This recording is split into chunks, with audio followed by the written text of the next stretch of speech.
দেখুন বন্ধুরা, আজকে আমি দুপুরের রেসিপি হচ্ছে ডিম আলু কষা। কড়া গরম হয়ে গেছে, আমি তেল দিয়ে দিলাম ডিমটা ভাজার জন্য। দেখুন তেলটা গরম হয়ে গেছে, এবার আমি ডিমগুলো দিয়ে দেবো।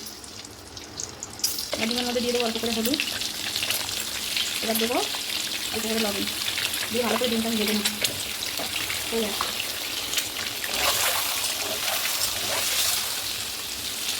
দেখুন ডিমগুলো আমার ভাজা হয়ে গেছে। আমি বেশি কড়া করে ডিম ভাজি না, এরকম হালকা করে ডিম ভাজি।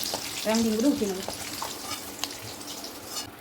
এই ডিম ভাজার তেলের মধ্যে আমি ফোড়নের জন্য দিয়ে দেবো তেজপাতা আর দেবো, এবার দেবো গোটা জিরে।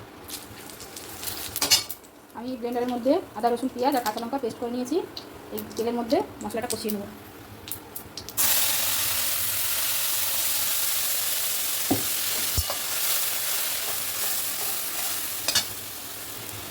এবার এর মধ্যে দিয়ে নেবো হলুদ, অল্প করে লঙ্কার গুঁড়ো, যেহেতু কাঁচা লঙ্কা আমি পেস্ট করে দিয়েছি। দেবো জিরের গুঁড়ো, এবার দেবো টমেটো। এই মশলাটাকে আমি ভালো করে এবারে কষিয়ে নেব।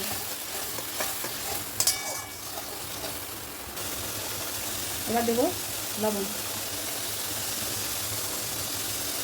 আর দেবো একটু কালার আনার জন্য দেবো কষানোর সময় একটু চিনি অল্প করে, যাতে গ্রেভির কালারটা একটু ভালো আসে। দেখুন আমার মশলাটা ভালোভাবে কষানো হয়ে গেছে, তেল ছেড়ে দিয়েছে। এবার আমি সেদ্ধ করা আলুগুলো আমি মশলা দিয়ে কষিয়ে নেবো। যেহেতু সেদ্ধ করা আমি ভাজলাম না, মশলাতে কষিয়ে নেবো একটা একটা করে দিয়ে।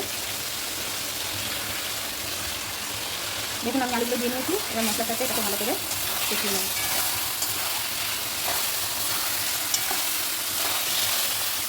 দেখুন আমার আলুটা দিয়ে ভালো করে কষানো হয়ে গেছে। এবার এর মধ্যে দিয়ে দেবো আমি ডিমগুলো, দিয়ে কষিয়ে নেবো একসাথে। আলু ডিম আমি সব একসাথে ভালো করে কষিয়ে নেব।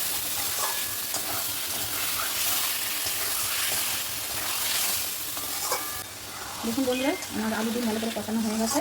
এবার আমি সামান্য অল্প একটু জল দিয়ে ফুটিয়ে নেব। কিছু জল দেবো না, যেহেতু এটা কষা কষা একদম। জল দিলাম, দিয়ে আমি ফুটিয়ে নেবো একটু। দেখুন আমার ডিম কষা হয়ে গেছে, রেডি। এবার আমি নামানোর আগে উপর থেকে গরম মশলা দিয়ে আমি গ্যাসটা অফ করে দেবো। গরম মশলাটা দিয়ে একটু নাড়াচাড়া করে নিলাম, নামিয়ে নেব। দেখুন আমি তো ডিম কষাটা রেডি করে ফেলেছি। আপনাদের দেখে কেমন লাগছে আপনারা রান্না করে খেয়ে দেখবেন রেসিপিটা কেমন হলো। যদি ভালো লেগে থাকে তবে লাইক শেয়ার করবেন আর অবশ্যই কমেন্ট করে জানাবেন।